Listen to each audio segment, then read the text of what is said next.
Yesterday, I got to spend some time with Krieger, one of the top athletes, as you know, either any sport, but one of the top women's soccer players in the country, probably the world. Showed her some wrestling. She showed me some soccer. You know, we got to talk about life and future and experiences, her ups and downs, and then to be able to share some of our common experiences that we're both Penn Staters and both, you know, making that elite level commitment right now for her, pushing through for the World Cup and for the 2016 games, and me trying to be one of the best coaches in the country. Oh, Mr. Kerry McCoy, what a gem. What an amazing guy, coach, professional, and person. I was so honored to, you know, meet him and everything he's accomplished and everything he's done, not only at Penn State, but at University of Maryland, and with the being just an Olympian and such a amazing athlete. That was so fun for me, just to like hang out with him for a few hours and get to know him and share our experiences with the Big Ten and Penn State, and also just being a professional and sharing that. Safe. That was really good. So I'm very impressed. That was fun. No problem. Yeah, Thanks I got for some hanging skills. out on the field.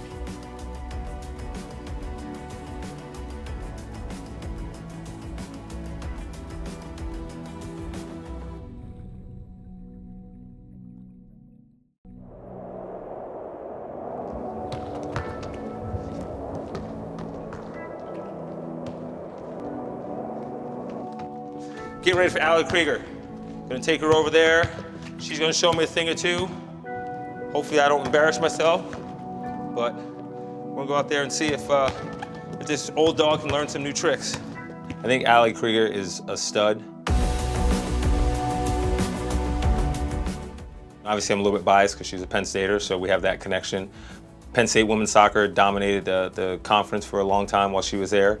And then when she transitioned to the national team, she kept that dominance up. And I really think it's important for a sport like soccer and how they can get to the elite level. You know, any sport you get to the elite level, but soccer, they seem like they're so, all of them are so good. When we get a chance to meet someone like Allie, just to pick her brain and see, hey, you know, what can I learn from her, and what kind of common experience do we have that can help me be better at what I do. I'm so honored to meet someone who was such an excellent and amazing athlete, and I was turned into more of an even greater coach, and that I can even learn from him. And also being a Penn State alumni is so wonderful for me to have that connection, and because he, you know, obviously went through some similar experiences that I did, and I'm sure I can even learn a lot from him, even though we're in two different sports, but just the respect he has of where he is now, and especially being then soon inducted into the Hall of Fame. I'm thrilled to, you know, even be in the same room as him.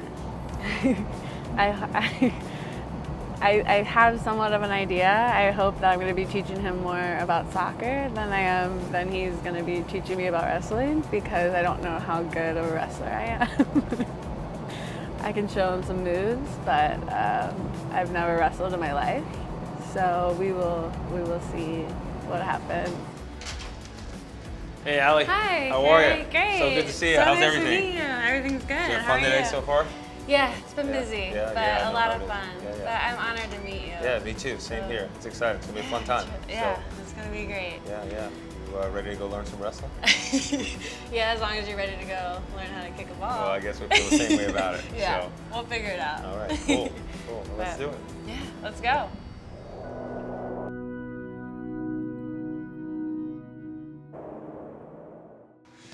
Cool. Well, this is our wrestling room. I've stepped out on a mat before, but I've never learned how to wrestle. Yeah. I just remember wrestling my brother or my dad when I was younger, but Well, who never. I always like to say I did. Yeah, of course. Good. So maybe now I can learn some moves from you and then Learn a go couple back things. Yeah, it definitely will help. I started playing soccer when I was 7 years old, chasing my brother around the indoor facility because I just really enjoyed hanging out with him, and I always wanted to do what he did. So I think that's how I kind of got started. And my dad played soccer and was a soccer coach, and so we were always around soccer in general. First day, that first practice, I fell in love with the sport of wrestling, and I knew that I was going to do it for a long time on that first day. Probably it was my sophomore, junior year when I realized that I could be good at it. My senior year is when I said, hey, this is something, I want to wrestle in Olympic Games. And so it kind of unfolded through time, but 12th grade was when I really said, okay, this is going to be my future. So it's basic, simple idea. It's very similar to a soccer field. Yeah. You got out of bounds. Right. I wish it was the same size. Yeah. I wouldn't have to run so much. What would you think a wrestling stance would be like? I don't know. I always see pictures Yeah, of your hands like this. Perfect. So you're That's ready it. to go. That's it. So you just got a good stance and you're ready to go. I always like to have one hand down in front of my leg, so Why is that? Just for comfortability? Well, just if somebody attacks me, I can You grab stop, them. so I can move that. So, if I'm up here like this, my legs are open. But if you're fast enough, you can defend. Yeah, okay. So one hand down, one hand up, and that's when I look to make contact with the opponent, right? So that's your basic stance. Okay. My Big Ten experience was a big jump from high school, and I needed to, you can either sink or swim, and I had to make a quick decision because I knew right away that this was definitely a higher level because the pace of the game was different, the attitude was different, the willingness to succeed and the fight and the desire was completely on another level. So I quickly had to hang on and jump on it and buy into all of that. But I think it made me into the professional that I am. At our school, at Penn State, and we went to other schools, there was that commonality of this is a Big Ten, and seeing the Big Ten logo and all that displayed, it was there's a certain level of excellence that was always there, and that's really what contributed to our experience. So, being at Penn State, being a Big Ten institution, you expect it to be the best. When it came to wrestling, we expect to be the best wrestling program in the country, the best conference in the country. We knew that, and it's kind of goofy because I've been out of that conference before, but if you're a Big Ten guy, you wrestle somebody out of the Big Ten, this guy shouldn't beat me. He shouldn't be in the same, and it happened, you lose people, but that's what it was. You're a Big Ten wrestler.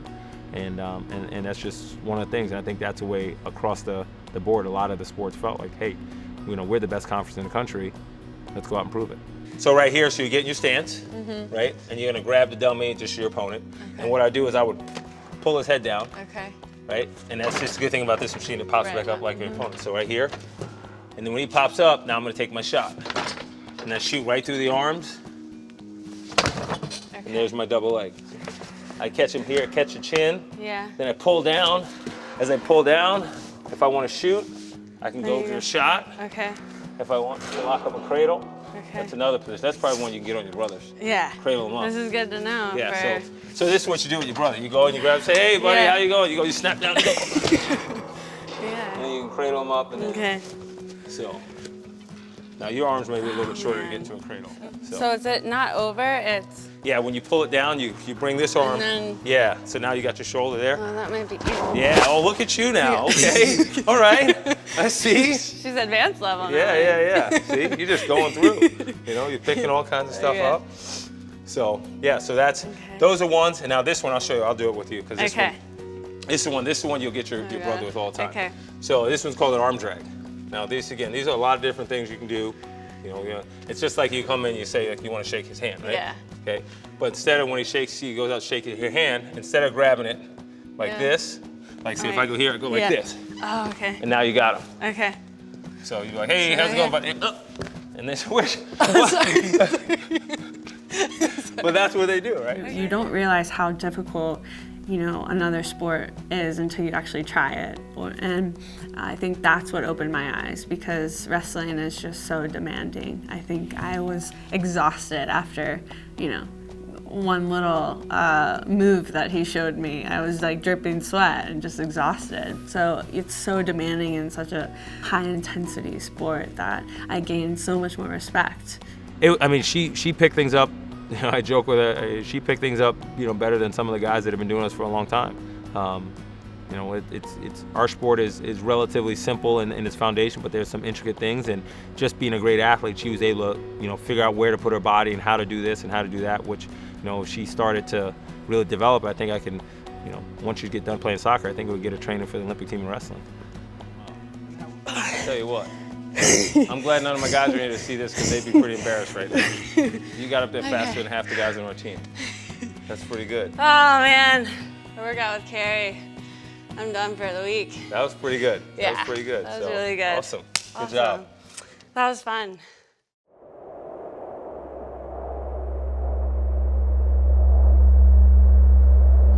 So I should I don't know, soccer is brutal these days. You up a little bit. But yeah, at school, it was actually 3 days before the NCAA tournament. My junior year, I went to the Final Four that year, so little did I know at that time. But I broke my fibula. I went right to the hospital, and they knew right away it was a spiral fracture. And right before the tournament. So definitely, my heart was broken. I had surgery to fix it and had a plate in there, 5 screws, and still in there right now. Oh, really? Yeah, and it took a while to recover because after Christmas break, I come back and I was just like short of breath. My boyfriend at that time at school had come over that evening. He ended up like checking my pulse and my heartbeat and everything, and so immediately went to the hospital, and then it ended up being pulmonary embolism. I had blood clots in my legs, my lungs. I just remember turning to him and asking, like, do you think, am I gonna die? Oh my goodness. And he like couldn't answer at that time, and I ended up living. Obviously. I'm here. And spent a week in the hospital, and took great care of me, and and then had to made it. And so it was a long process, but wow. And all from that. All from a broken leg. It really put a lot in perspective that even with sports now, even when I get on the field, and especially with the national team, I put that jersey on, and I'm so thankful that, I'm able to play that day, because you never know when your career could end, or, your life, in my case. So that put a lot in perspective for me, and it made me want to work even harder to come back and to prove everyone wrong, because they weren't sure if I would ever step out on the field again after that.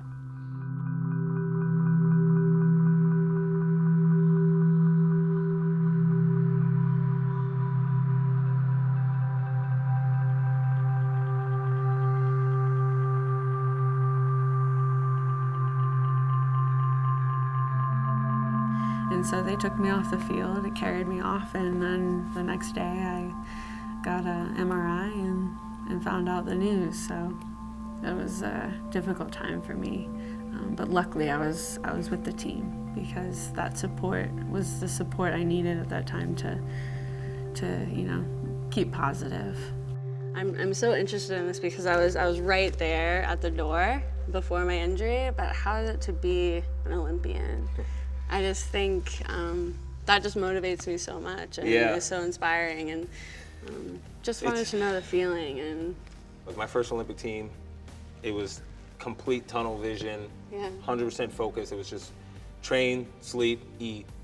That was it. And then, guys, other past Olympians and coach, you've got to go to the opening ceremonies. I mean, I tell a story about Venus and Serena Williams over here, and Tim Duncan was over here, and Allen Houston was for the New York Knicks, and it didn't matter. It didn't matter that last week this guy was on TV. He's here under the Olympic flag and representing USA. We all got the same gear on, and it was just awesome in that side. So it kind of brought everyone together that you're under this, this Olympic flag, represent yourself, represent your country, and let's say you go through and you go through the staging and get there, and then you walk into the arena. There were 100,000 people in this arena, and they start cheering for you, and flash bulbs are going off, and you just feel like, it's not about the winning losing, it's about what you represent. Being on that stage of the Olympic athlete is just, there's nothing like it, and so blessed to be there, and Yeah, I hope to make the 2016. That's where we got to get. Yeah, we got to add to the Penn State legacy. legacy. I gotta do more shots and do more shots and throw the dummy a couple more times. No, that's amazing, and then I was saying earlier, someone said, I respect elite athletes so much anyway, but then, throw in a near-death experience to it, and 2 surgeries, and you're still rocking and rolling. So, I'm just I'm just trying to keep up. I can be in the same room with you right now. You're such a stud, so make me feel bad. You know? No, gosh. I dream to be an Olympian, and Well, you're right there. It won't be long yeah, now. yeah. Yeah. So we'll see. We'll see. Well, I'll tell you But what. after talking to you, you know, you're giving me the motivation Well, and right now, I'm gonna Influence. book my flight to Rio and expect to see you. yeah, Expect to see you there. You should. That would be great. Welcome to the soccer pitch. I know you taught me a few things on the wrestling mat and what you do best, and now I'm gonna try and teach you as much as I can about and see your skills on the soccer field. So I got you some fresh new turf shoes. There you go. Yeah. Look some at that. soccer My boots. color. Yeah, exactly. Bright orange, yeah. I mean, you can't miss it. You can't miss those. So are these gonna make me look faster or slower? You'll be lightning fast. I'll be lightning fast. What moves do you know already? Or I know looking at this one right here, where you videos go or- like this, and you go here, and you go like. Yeah, it's Right? like the But see- scissors. Yeah. So you go here and you plant and you fake like this. Right. Okay. And then you want to go the other direction. And I go the other way. So you're trying to make the defender go one way and you go the other. So okay. So I'm gonna come So up it's just, you can and I go here. over, Boom. yeah, and take it right. Coaching him, it was great. We were laughing nonstop. I was laughing with him, not at him. We have to make sure that's clear. But good, you know, you don't realize, it kind of brings you back to day one of soccer because you don't, and when you were younger, you don't realize it comes natural to us, you know, as players, and I'm sure wrestling moves come natural to him. It was really fun to teach him and help coach him and give him some knowledge of the game as well. So when you shoot, you land on your Shoot? shooting foot. Like I mean, that. it don't have to be so dramatic, but no, no, I'm break. just saying, no, in general. No, you don't have to be so general. dramatic. She did a great job. You know, little things that I never thought of, placing the foot, leaning forward. You know, just those technical things you never think about as a normal person, a non-soccer player. That was pretty cool. And she made it a way that, you know, again, didn't feel like, and I think I probably overplayed a little bit. Didn't feel like, you know, I was an imbecile. Now I think you're gonna have to go and goal, or am I putting you to work? All right. All right. I'm gonna see how I can do. Oh, was that a hard one? Just being in there to see how the difference in the speed and the position of what those balls were coming. Like, I think she was being nice to me. But yeah, it's pretty crazy because you think, okay, well, if I can get my hands there, but if one of these balls catch me in the face or the gut or something like that. So got a new respect for the soccer players and what they're doing. That's actually pretty good. That's why I need those gloves. Yeah, my hands are still hurting from it. You know, I guess that's why the goalies wear gloves and all. But yeah, I caught a couple of those and I was like, okay, good thing she's not firing right away because my hands, they definitely felt it. Safe. That was really Very good. So I'm very thanks. impressed. That was fun. No problem. Yeah, I Thanks got for some hanging skills. out on the field.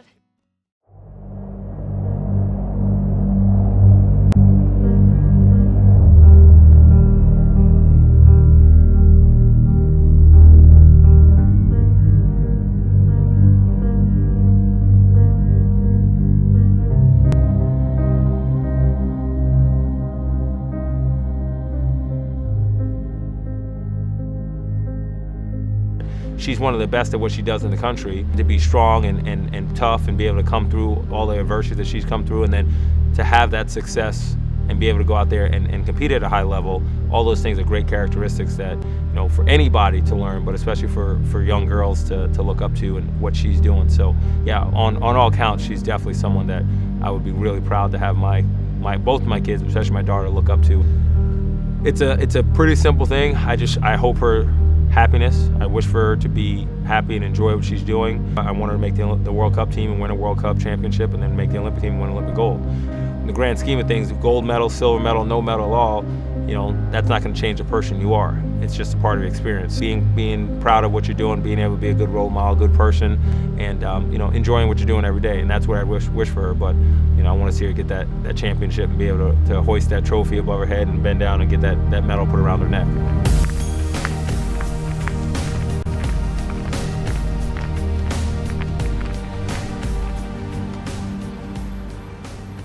Kerry McCoy is being inducted into the Hall of Fame. That's just one of the most amazing achievements, if not the best achievement that one could accept or receive. You can see that it attracts people who constantly want to learn from him and are motivated from him and inspired by what he does. So I think he can only continue to inspire others to be great, and that's what people like him do, and they do it well.